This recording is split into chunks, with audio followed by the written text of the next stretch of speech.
Hey there, this is Dr. Pam Perry, and we are in for a really good treat. We are with actress and poet and author Wanda Muir Oliver, and we're going to have her up on the show right after this.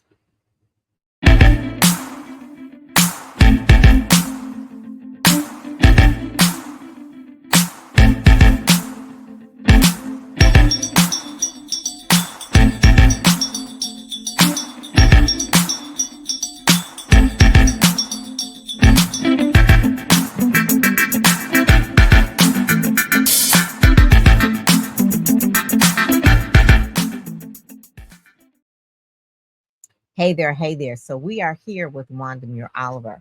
Let me just read you a little bit about who she is before I bring her up.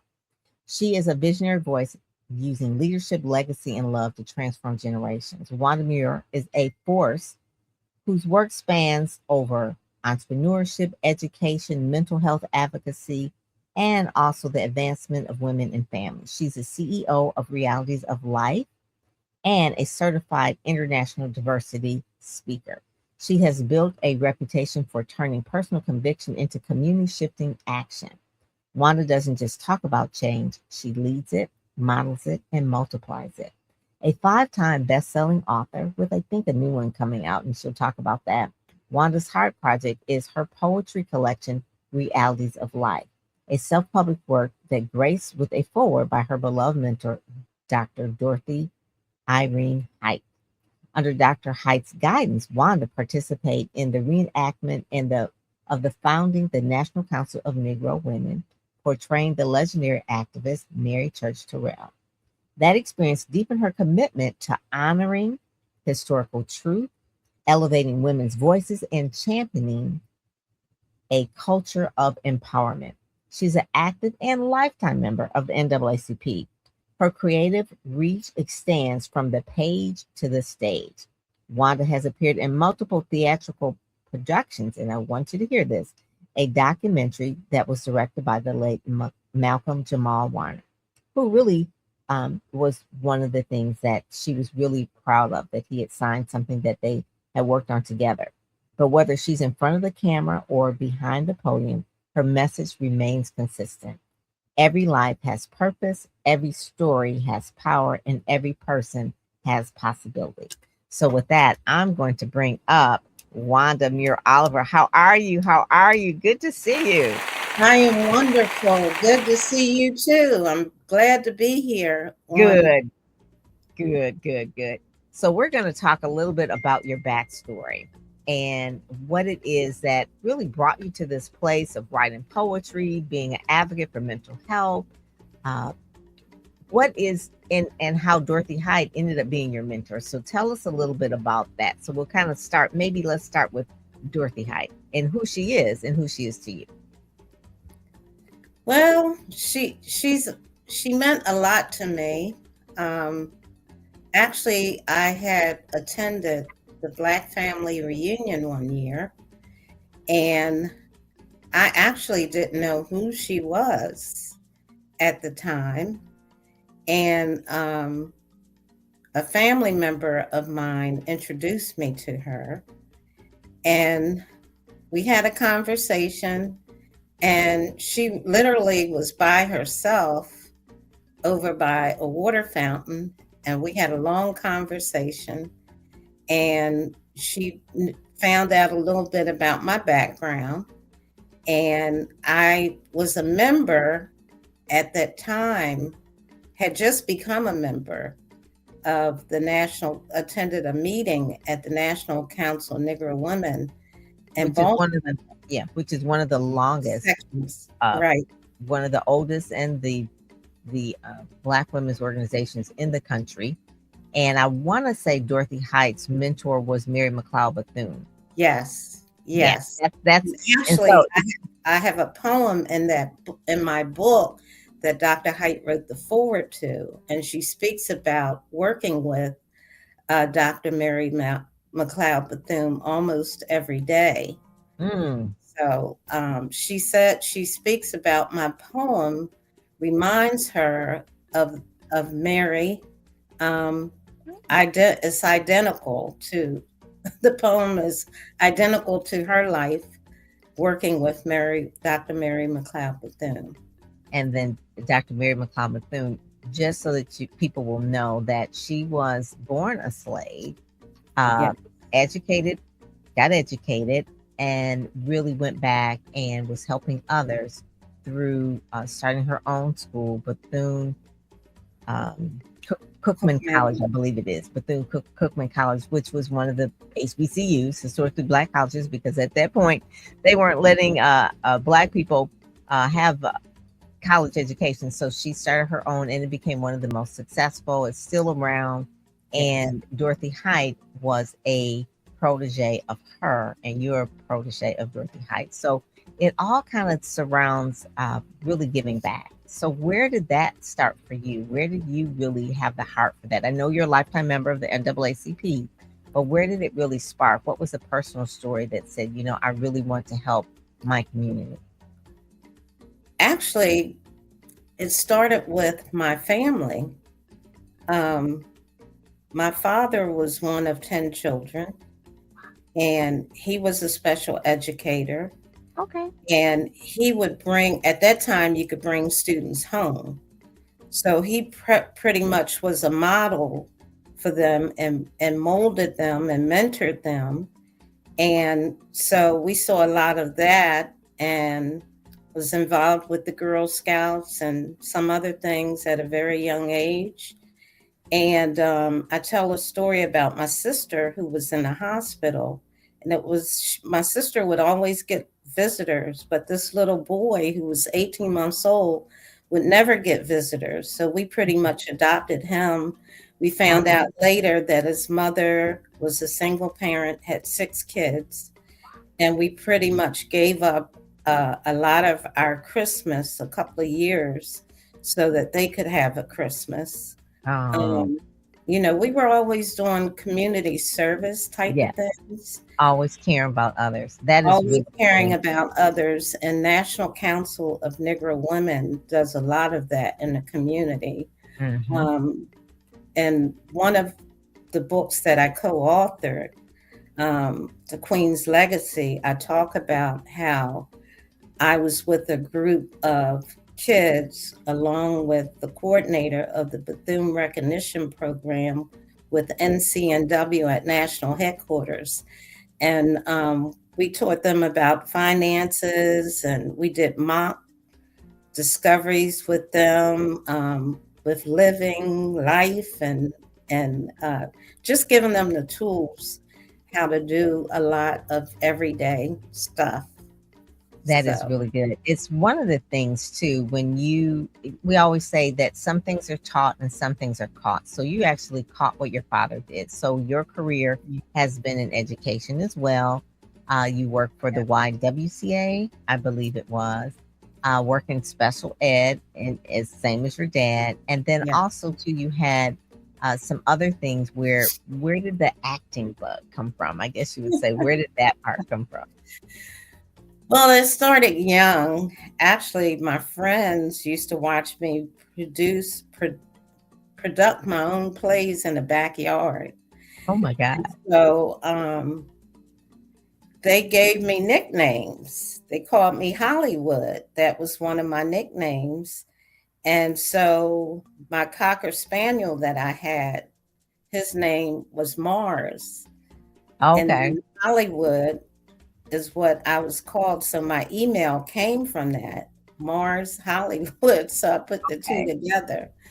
Um, but that's basically where that was my start, and I had a love for it. Mhm, I was mhm. just slow at getting it off the ground.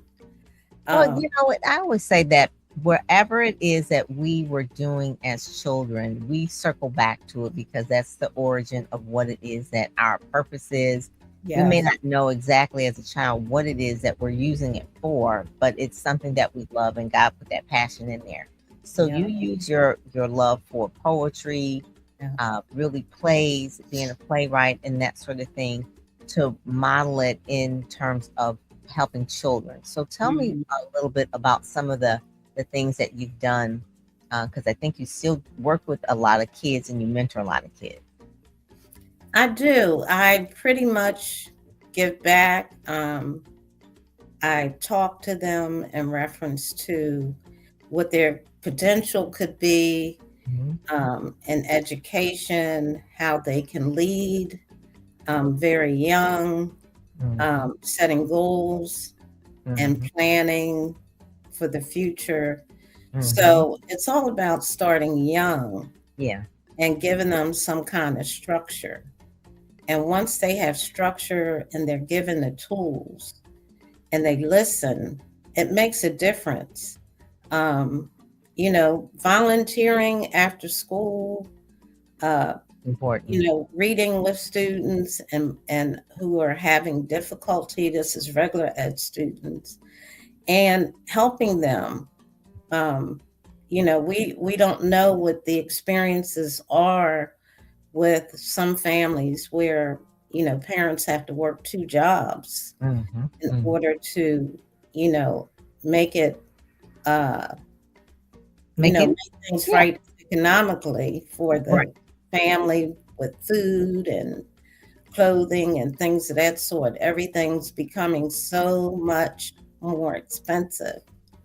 And you publish some children's books too, and or you plan on doing that. And so in 2026, that's coming up, you're preparing to launch the Realities of Life Global University podcast, and also to debut your stage play Realities of Life, and also publish your new children's book on the legacy of Mary McLeod Bethune. So Yeah. that is ambitious of a lot of things that you're going to be doing. I want to say also too that you are a Head Start teacher too as well. So that's part of it as well. So besides supporting women, children, preschool, special ed, the what like I said, you were a caseworker at the YWCA. All of these things have to do with like mentoring. You're the role of a host of the Sage Intergenerational Alignment Mentoring Program. Is that what you're talking about? Where you help a lot of after school students after school in that particular one, or tell us a little bit about the Sage Intergenerational Alignment Mentoring Program. The intergenerational alignment is just in development. Okay. The after school was with the public schools when I was working as a special educator Okay. 2 years ago.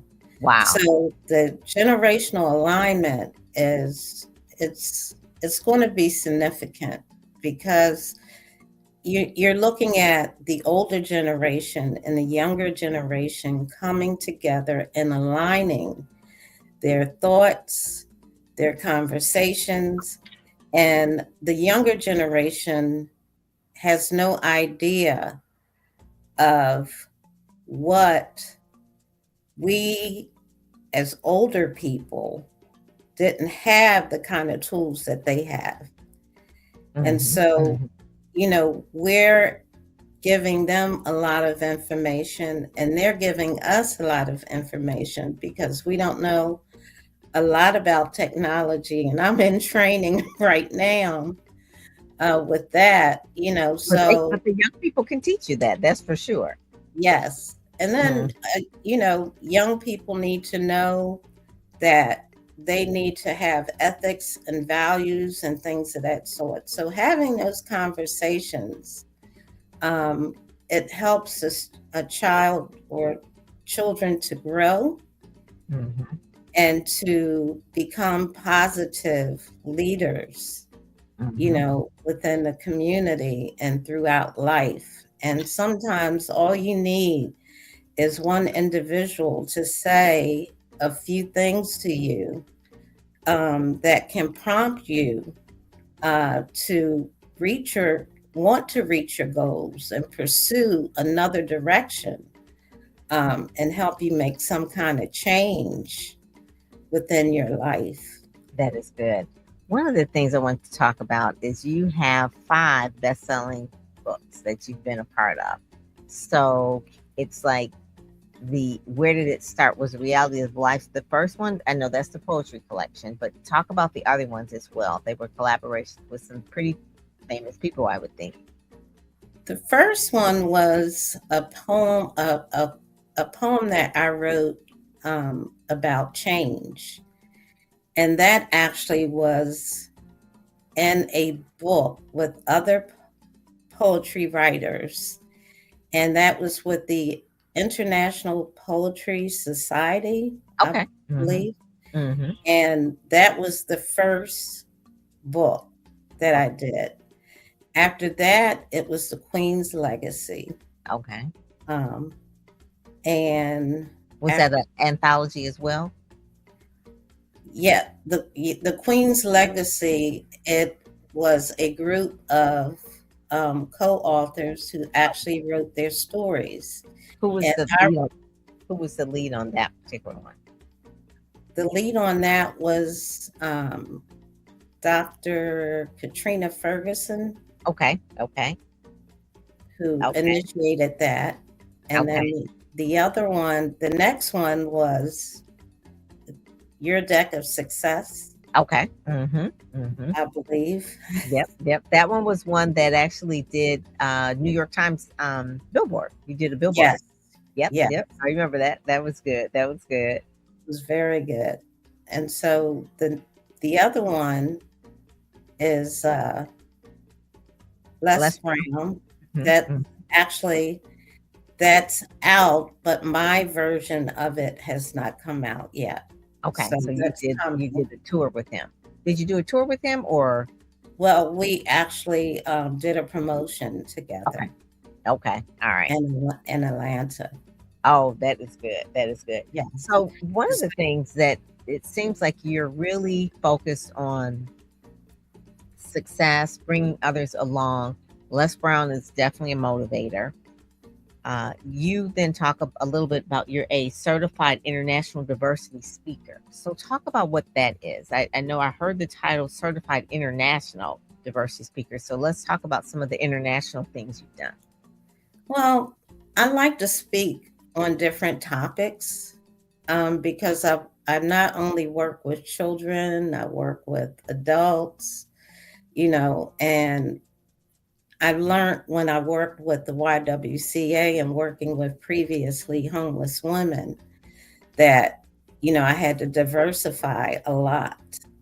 And I like doing that. So last year I was in Paris and I attended a women's forum, Okay. and there was women there. It was a small group of us, which I liked because we got to know each other, for the 2 days that I was there. Mm-hmm. Um, and we talked on so many different topics, and I spoke about change and the various books that I've done in the past. So I put a little bit of each part that I said in a particular chapter in my speech with them, and I talked a little bit about civil rights, women's rights. Yeah, that's Um, important to you because that's why you're a lifetime member of the NAACP. yes, and actually, I went to a function with them last night for the Oh, Christmas function. So see that, yeah. And yeah, I want to just say this too for those that are listening that uh, you can see how Wanda has been pretty much like directed her whole life, and you can see even the different changes of the names that have helped shaped us as Black people. So let's just say we were starting out as maybe colored, then we were Negro, then we were Black, and then we're African American. But it doesn't matter. Wanda's like in all of us. It's like this is through the passing of time that yeah, happens when you say the National Council of Negro Women. That was Negroes. That's what we called each other. And then the NAACP, the CP means colored people. And hmm, then at a certain point in time, they were Afro American. Then it became African American, and then it just became Black. Right. So Black is I think that really kind of rose up a lot in the 60s. Thanks to James Brown, right? Just always talking about that. Say it loud, I'm Black and I'm proud. But hmm. that right there, do you write anything about those kind of I guess you would say evolutions of Black people in any of your poetry? Um, I haven't written that piece, but I've spoke a lot about it when I speak to people. Mm-hmm. Um, you know, directly, like at that particular forum in Paris that I attended. Yeah, I because they spoke a don't. lot about that. Yeah, because Um, they probably didn't. Well, I guess they could have, but not like in America, where where Black people were called different names during different eras, right? Colored, Negro, Black, African American, that kind of thing. But it is when you talk about diversity, and so in the era that we're in right now, diversity, equity, and inclusion is kind of like not the thing. So DEI is not what really people are trying to promote as much as they were in the past. I mean, this is the thing example of Target was one of the ones that got rid of their DEI uh, mhm. policies, and they put them on the back burner. And so the Black community, like they did at NAACP time, they boycotted. You know, Yeah. there's not a leader like we had way back in the 60s, but it was pretty much significant. If you go through Target during the holiday season, it's not like it used to be. So what is your views, I guess you would say, on what we could do in the future for diversity, equity, and inclusion? What does that, how is that going to look in the future for America and even internationally? Well, I think, I believe this is just a temporary thing. And a lot of times it's the people who are in leadership positions, and people have a different perspective or outlook Hmm. on how they feel life should be about.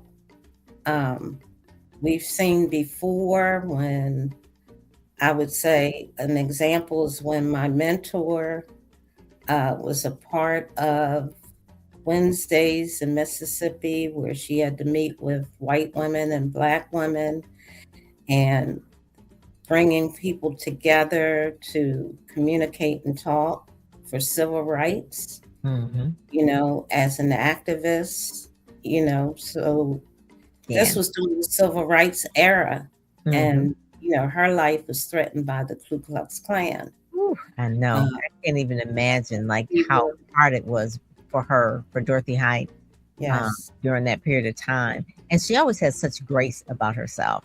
She'd always, yes, I remember her always just being very graceful, very dainty too, even though she was an activist, but she was very dainty and she wore her hats and that sort of thing. I don't know if she was in a sorority or not. Was she in was yeah, she in a sorority?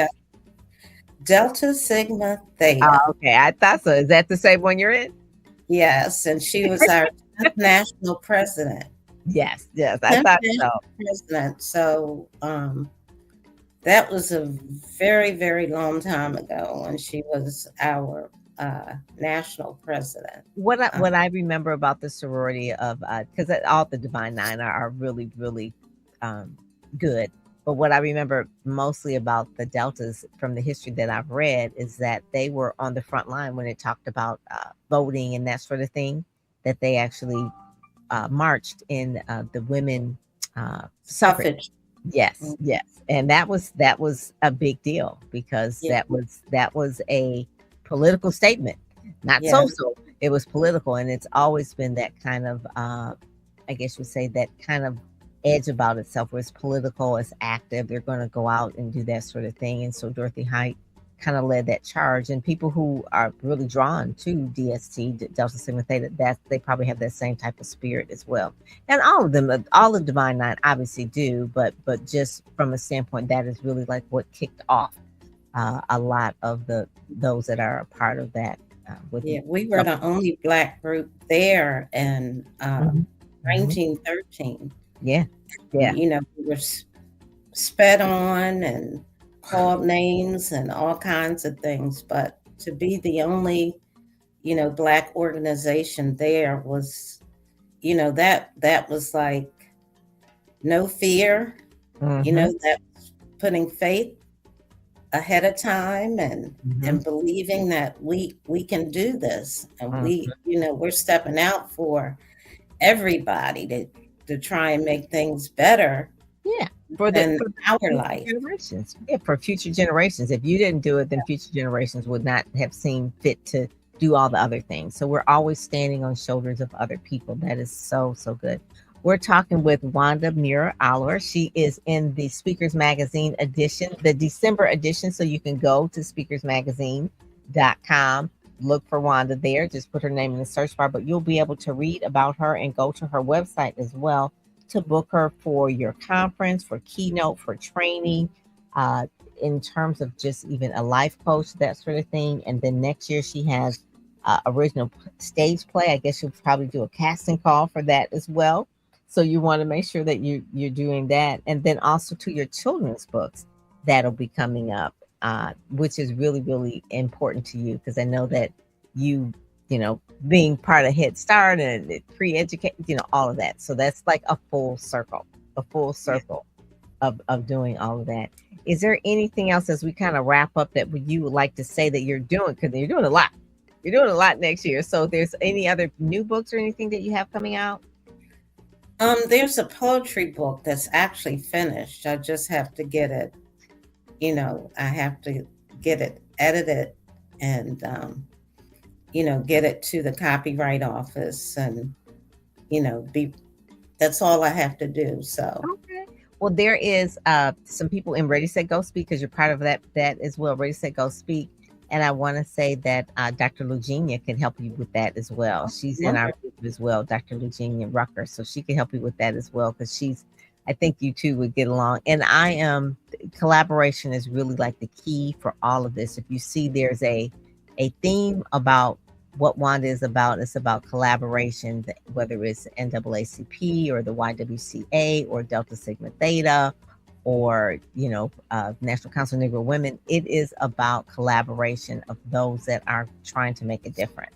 And I want to say that Dr. Lugenia's book that she just released was called The Queen's Crown. Yes, it was The Queen's Crown. And she's been publishing for 16 years. So you definitely have to get in touch with her when Ready, Set, Go Speak. So and I want to make sure that people know how to get in touch with you as well. So what is the best website for them to really connect with you on? The audience, they can go to www.wandamuir, Muir, space Oliver, Oliver.com. WandaMuirOliver.com. Okay, good. So they have that on there. So they can www. Yeah, well, that if they don't have to put the www. As long as we have the .com, it goes in there. So it's like one of those things where it's like, yeah, you don't really have to say that now. You taught me something new. I didn't know that. No, you can just put it in there. It'll pop up if you put it in the search bar. So WandaMuirOliver.com. So when people say, hey, what's your, like Speakers Magazine is scrolling across the bottom, just speakersmagazine.com. That's all. Okay. Yeah, just say that because it's, how do I say it? The browser knows that it's the www. They know the browser knows they're the World Wide Web. That's what the www stands for. World Wide Web. That's it from way back. That's way back. Well, Wanda, just thank you so much for joining us today. I like the fact that in this article says you don't just talk about change, you lead it, model it, and multiply it. And you multiply it through really being a coach, being a mentor, and then really just having a heart to help and serve the legacy of your mentor, the legacy of your dad, your family. That is really, really key. And giving back. And like I said, just we're standing on shoulders of others and you're helping other people move to that next level as well. So thank you so much for joining us today on Speakers Magazine show. This will be shown actually too on the Leading Edge Network as well. So that is going to be a really, really good thing because that's going to be coming up next year as well. So I just thank you so much for joining us today. Oh, thank you for having me. I'm honored to be here. All righty. Well, you take care and thanks for joining us. You too. Thank you. Bye-bye. Bye-bye.